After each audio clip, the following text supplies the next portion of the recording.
तुम्हाला खरंच जे चित्रपट पाहायचे असतात आणि तुम्हाला पाहिजे अशा कथा मिळत नसतील, चित्रपट मिळत नसतील, त्यांची नावं मिळत नसतील, तर हा व्हिडिओ तुमच्यासाठी. देऊळ हा चित्रपट 2011 मध्ये प्रदर्शित झाला. हा चित्रपट उमेश कुलकर्णी यांनी दिग्दर्शित आणि लेखन केला होता.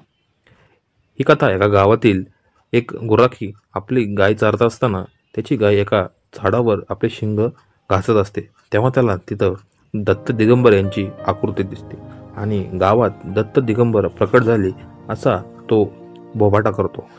पण नंतर याच गोष्टीचा फायदा घेत राजकीय व्यावसायिक लोक देवाच्या आणि लोकांच्या भावनांशी कसे खेळतात आणि लोकांच्या भावनेचा आणि देवाचा कसा बाजार करतात या चित्रपटातून दाखवलेला आहे. हा चित्रपट तुम्हाला शेवटपर्यंत खेळवून ठेवतो.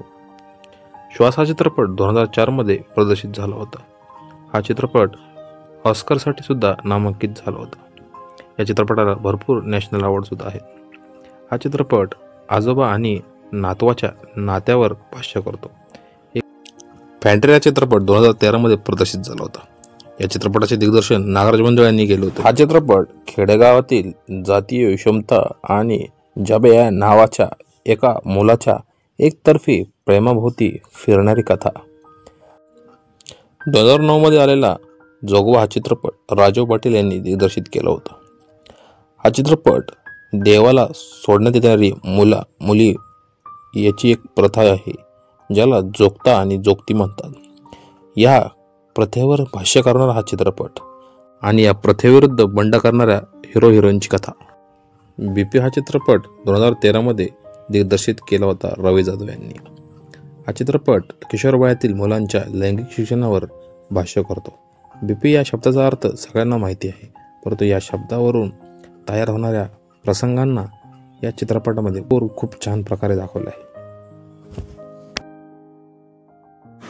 दशक्रिया हा चित्रपट 2017 मध्ये संदीप पाटील यांनी दिग्दर्शित केला होता.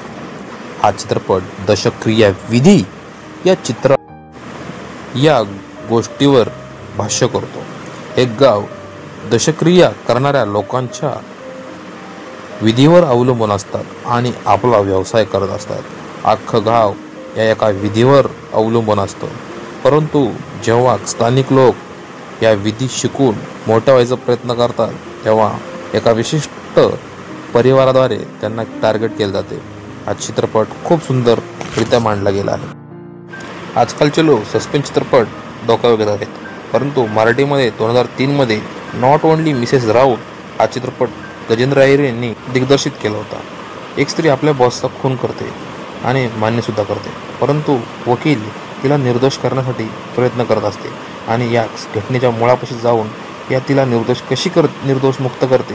हे पाहण्यास खूपच रोमांचक आणि शेवटपर्यंत खेळवून ठेवतो. तुम्हाला आमचा व्हिडिओ कसा वाटला नक्की सांगा आणि आपल्या चॅनलला सबस्क्राईब केलं नसेल तर नक्की सबस्क्राईब करा. धन्यवाद.